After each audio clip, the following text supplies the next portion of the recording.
Welcome to today's video, where we're diving into a fascinating topic: how money actually works in the world. Money is much more than just paper, coins, or digital numbers. It's the foundation of trade, economies, and even power.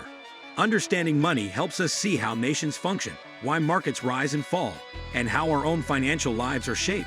Stay tuned as we uncover its secrets and hidden truths. Don't forget to subscribe for more insightful content. Number 5. Money as trust.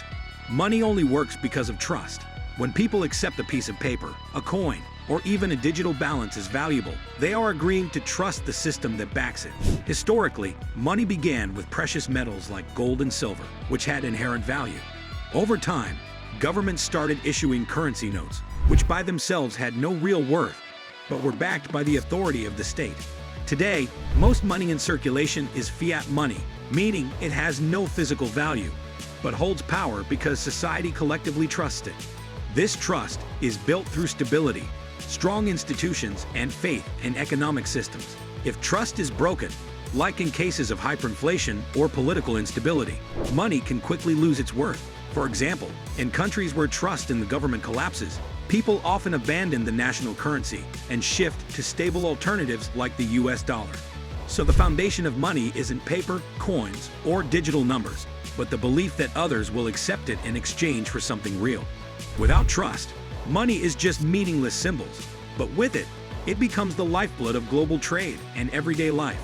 Number 4. Medium of exchange.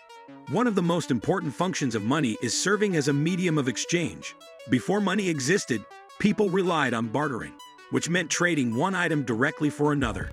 The problem with barter was the double coincidence of wants, meaning both parties had to want what the other had at the same time. This system was inefficient and limited trade. Money solved this by acting as a universal medium everyone could use. With money, a farmer doesn't need to find a shoemaker who wants corn. He can sell his corn for money and then buy shoes whenever he needs them. This flexibility made trade faster, easier, and more practical. Money eliminates the difficulties of assigning value to objects in barter and creates a standardized measure for transactions. It also works across different levels, from small purchases in a local market to global transactions between companies and nations. The universal acceptance of money is what fuels economies and enables massive networks of exchange. Without money as a medium, modern commerce, global trade, and even everyday life would be nearly impossible to manage. It simplifies everything and makes economies function smoothly. Number 3. Store of value. Money's strength also lies in its ability to store value over time. Unlike perishable goods such as food or crops, money allows people to keep their wealth in a form that does not expire quickly. This function is vital for saving and planning for the future. For example, if someone earns money today, they can hold it and use it months or even years later to buy what they need. The concept of storing value also fuels banking, investments, and wealth building.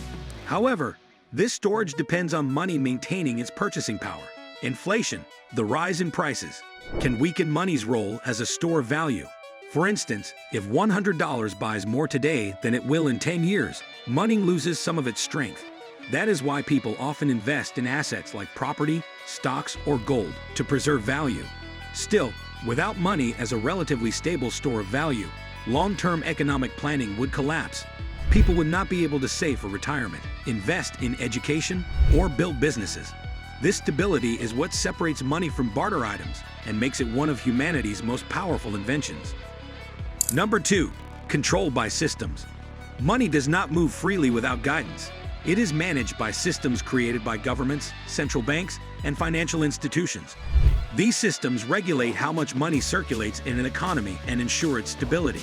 Central banks, like the Federal Reserve in the United States, control money supply through tools such as interest rates, reserve requirements, and lending policies.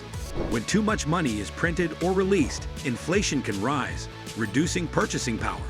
On the other hand, too little money in circulation can slow down growth, leading to unemployment and economic stagnation.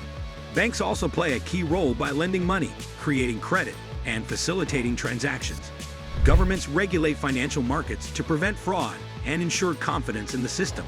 In the modern world, digital systems like online banking, credit cards, and mobile payments are also part of how money is controlled and monitored. These systems make transactions faster, but also bring challenges like cybersecurity risks. Ultimately, money does not work in isolation. It is carefully managed and adjusted by systems designed to balance stability, growth, and public trust in the economy. Number 1. Driven by perception.